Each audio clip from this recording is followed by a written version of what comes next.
হাজোত CPMৰ বৰপেটা লোকসভা সমষ্টিৰ প্ৰক্ষোভিত প্ৰাৰ্থী মনোৰঞ্জন তালুকদাৰ প্ৰাৰ্থীগৰাকী উপস্থিত হৈ অগপৰ বিৰুদ্ধে কেইবাটাও বিস্ফোৰণ। হিমন্ত বিশ্ব শৰ্মা অগপৰ সভাপতি অতুল বৰা কেশৱ মহন্ত ৱাৰ্কিং প্ৰেছিডেণ্ট বুলি ঠাট্টা মস্কাৰ মনোৰঞ্জন তালুকদাৰৰ।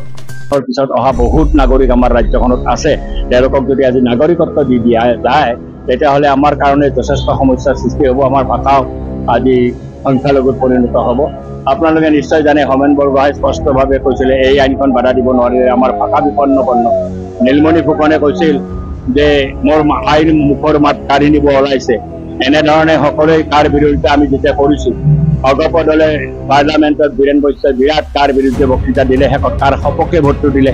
ইয়াতে 3গৰাকী মন্ত্ৰী আছিলে, তেতিয়া তেওঁলোক ওলাই আহিল পদত্যাগ কৰি পেলাই। আমি ভাবিলোঁ যে অগপৰ ভোট কৰোঁ, এটা শুভ বুদ্ধি হৈছে, তেওঁলোকে ওলাই আহিছে কাৰ বিৰুদ্ধে, আমি ভালেই পালোঁ। কিন্তু কেইদিনমান পিছত দেখা পালোঁ যে অগপ গৈ আকৌ পুনৰ মন্ত্ৰী হ'ল। এতিয়া যেতিয়া বলবৎ হৈছে যোৱা পৰহিৰ পৰা, এতিয়া সেই কাৰ সপক্ষে এতিয়া অগপ আছে। সুধিলে তেওঁলোকে কয় আমাৰ পূৰ্বস্থিতি কি? এটা নিশ্চিতভাৱে অগপৰ লগত বিজেপি আছে, আমাৰতো প্ৰতিদ্বন্দ্বী অগপই হ'ব। বিজেপি আৰু অগপটো একে হৈ আছে, এতিয়াতো কোনো পাৰ্থক্য নাই। সেইকাৰণে অগপৰ প্ৰাৰ্থী দিছে যদি আমি অগপক পৰাজিত কৰাটোৱে আমাৰ এই লোকসভা নিৰ্বাচনৰ মূল কাৰ্যসূচী। আমি সেইটো লৈ পেলাই আমি অগপৰ বিৰুদ্ধে যুঁজত নামি। তাৰপিছততো তেওঁলোকৰ বিজেপি আছে। আজি পেঞ্চন নীতি সম্পৰ্কত পুৰণা পেঞ্চন নীতিৰ কাৰণে আমি এছেম্বলিত হাল্লা কৰিছোঁ, অখিল আৰু ময়ে হাল্লা কৰিছোঁ মুখ্যমন্ত্ৰীৰ লগত। তেতিয়া অগপ মনে আছে। আমি প্ৰশ্ন কৰিছোঁ যে আজি নতুন পেঞ্চন নীতি বাতিল কৰাৰ ক্ষেত্ৰত অগপৰ মতামত কি? তেওঁলোকে মতামত দি দিয়ে। আমি কৈছোঁ পুৰণি পেঞ্চন নীতি আহক, নহ'লে 2,48,000 কৰ্মচাৰী বৰ্তমানত নতুন পেঞ্চন নীতিত তেওঁলোকৰ ভৱিষ্যত লৈ শংকিত হৈ আছে। এনে এক মুহূৰ্তত অগপই এটা ভূমিকা ল'ব লাগিছিল, নল'লে। অসমৰ এইটো নিশ্চিতভাৱে মন্ত্ৰিত্ব পাই আছে কাৰণে বিজেপিৰ লগত লগ লগাতে আপোনালোকে ভাবি চাওক, 2001 চনত য'ত 54জন MLA আছিলে, ATPৰ চৰকাৰ আছিলে, বিজেপিক লগ লগাৰ পিছত অসমৰ মানুহেতো অগপক পৰিত্যাগ কৰিছে, বিজেপি গেলি পেলাইছে। পেলাই আজি মাত্ৰ 9জন MLA আছে। আৰু এনেকৈ চলি থাকিলে আগামী দিনত অগপৰ কোনো MLA হয়তো বিধানসভাত নাথাকিব। এই ধৰণৰ পৰিস্থিতি হৈছে।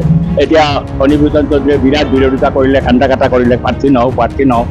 তেতিয়া ওলাই পৰিল ষড়যন্ত্ৰটো কি, যদি ফণীভূষণ চৌধুৰীক কেণ্ডিডেট দি পেলাই হাৰিলেও লাভ, জিকিলেতো আৰু সমষ্টিটো মুকলি হৈ গ'ল বিজেপিৰ কাৰণে। এটা সমষ্টি লোৱাৰ আছামত লাগে তেওঁলোকক। ৰঞ্জিত দাসৰ বাহিৰেতো লোৱাৰ আছামত কোনো মন্ত্ৰী নাই। নলবাৰী পাৰ হৈ গ'লে কোনো বিধায়কে নাই। সমগ্ৰ নামনি অসমত নাই। আৰু নামনি অসমৰ অগপৰ গোটেই সাংগঠনিক ভেটিটো বঙাইগাঁৱৰ পৰাই ফণীভূষণ চৌধুৰীৰ কাৰণে চলি আছিলে। আজি ফণীভূষণ চৌধুৰীক এতিয়া আমাৰ অসমীয়াত এটা কথা আছে, এই ভাগিৰ চলি গাছত উঠাই দে, হয় আম খা নহ'লে কাম খা, হাৰিলেও লাভ, জিকিলেও লাভ।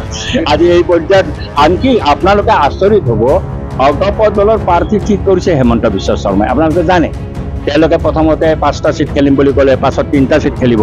3টা চিট খেলিব, কোনটা খেলিব? বৰপেটা খেলিব, কাজিৰঙা খেলিব, তেজপুৰ খেলিব। শেষত হেমন্ত বিশ্ব শৰ্মাক ক'লে নোৱাৰা, তহঁতে বৰপেটা খেল আৰু ধুবুৰী খেলাৰ কিবা মানে আছে নেকি? অগপৰটো একোৱেই নাই। ধুবুৰী গৌহাৰা দিবই, আগতেও দিছে। তেওঁ অগপক জাপি দিছে ধুবুৰী। কাৰ্যত এটা সমষ্টি দিলে 3টা ঠাইত বৰপেটা। ফণীভূষণ চৌধুৰী কেণ্ডিডেট নহয়, হুলস্থুল।